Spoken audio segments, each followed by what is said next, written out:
अस्सलामुअलैकुम। I am Ehtisham Ejaz your biology instructor. आज chapter number 14 second year के क्लास से हम टॉपिक डिस्कस करेंगे रिस्पिरेशन। रिस्पिरेशन और ब्रेथिंग के अंदर जो फ़र्क है, ब्रेथिंग एक फ़िज़िकल प्रोसेस है और नोज़ के ज़रिए ऑक्सीजन या गैसेस को इंटेक किया जाता है एंड देन कार्बन डाइऑक्साइड, यानी रिस्पिरेशन के अंदर हमारा कंसर्न दो ही गैसेस के साथ होता है, ऑक्सीजन और कार्बन डाइऑक्साइड। तो ऑक्सीजन को इनहेल किया जाता है और कार्बन डाइऑक्साइड को एक्सहेल किया जाता है। तो मेन डिफरेंस जो है ब्रेथिंग और रिस्पिरेशन के अंदर क्या है, ब्रेथिंग एक फिज़िकल प्रोसेस है जबकि रिस्पिरेशन जो है वो सेलुलर लेवल पर यानी सेल के अंदर ग्लूकोज को तोड़कर एनर्जी बनाई जाती है। इस प्रोसेस को क्या कहा जाता है, रिस्पिरेशन कहा जाता है। रिस्पिरेशन जो है इसकी एटमोलॉजी जो है वो लैटिन वर्ड से निकला हुआ लफ्ज़ है जिसका मतलब ब्रीथिंग है। अब सेलुलर रिस्पिरेशन जो है इसमें ऑक्सीडेशन रिडक्शन प्रोसेस होता है। ऑक्सीडेशन रिडक्शन प्रोसेस को हम रिडॉक्स रिएक्शन भी कहते हैं और ऑक्सीडेशन रिडक्शन प्रोसेस एक ऐसा प्रोसेस है जिसके अंदर लॉस ऑफ इलेक्ट्रॉन और गेन ऑफ इलेक्ट्रॉन होता है। ऐसे प्रोसेस को ऑक्सीडेशन रिडक्शन प्रोसेस कहा जाता है और ये इनसाइड द सेल्स होता है। अब इसके अंदर ऑर्गेनिक फूड यानी ग्लूकोज जो है वो ऑक्सीडाइज होता है और ऑक्सीडाइज होने के नतीजे में ये जो है हमें कार्बन डाइऑक्साइड देता है, इसके साथ साथ वाटर रिलीज होता है और हमें एनर्जी मिलती है। एनर्जी की जो करेंसी है वो एटीपी है। यहाँ पर आपको रिएक्शन के अंदर नज़र आ रहा है C6H12O6 जो ग्लूकोज का फार्मूला है और उसके साथ ऑक्सीजन कंबाइन होती है, देन सेलुलर रिस्पायरेशन होती है, carbon dioxide CO2 carbon dioxide है, H2O वाटर का फार्मूला है and then ATP adenosine triphosphate जो है रिलीज होता है, यानी एनर्जी जो है वो बनती है।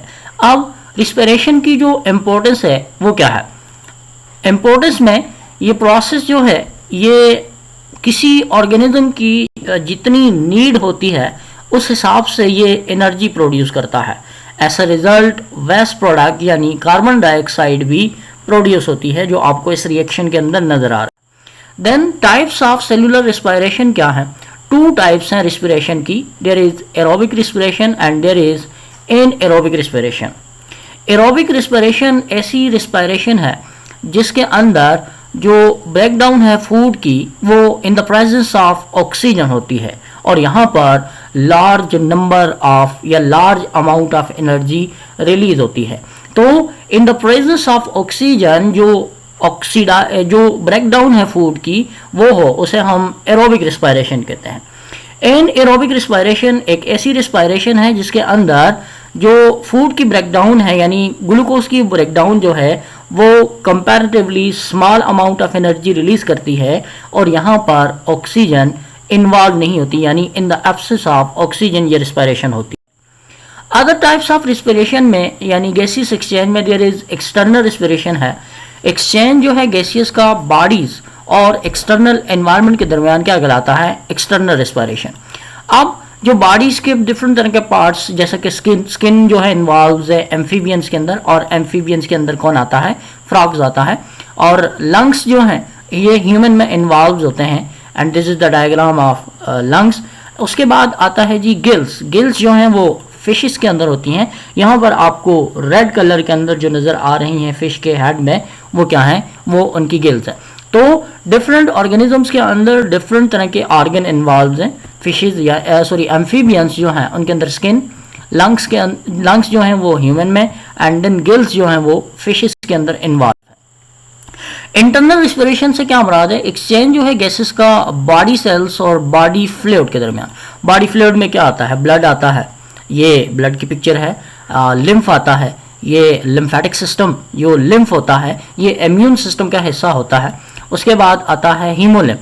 हीमोलिम्फ जो है वो आर्थ्रोपोडा के अंदर, ये ग्रास ऊपर आपको नजर आ रहा है, तो इसके अंदर हीमोलिम्फ। तो डिफरेंट ऑर्गेनिज्म के अंदर डिफरेंट जो है रिस्पिरेटरी पिगमेंट्स हैं, जैसा कि ब्लड रिस्पिरेटरी पिगमेंट है, लिम्फ है, हीमोलिम्फ है, तो ये डिफरेंट तरह की इंटरनल रिस्पिरेशन कहलाती है।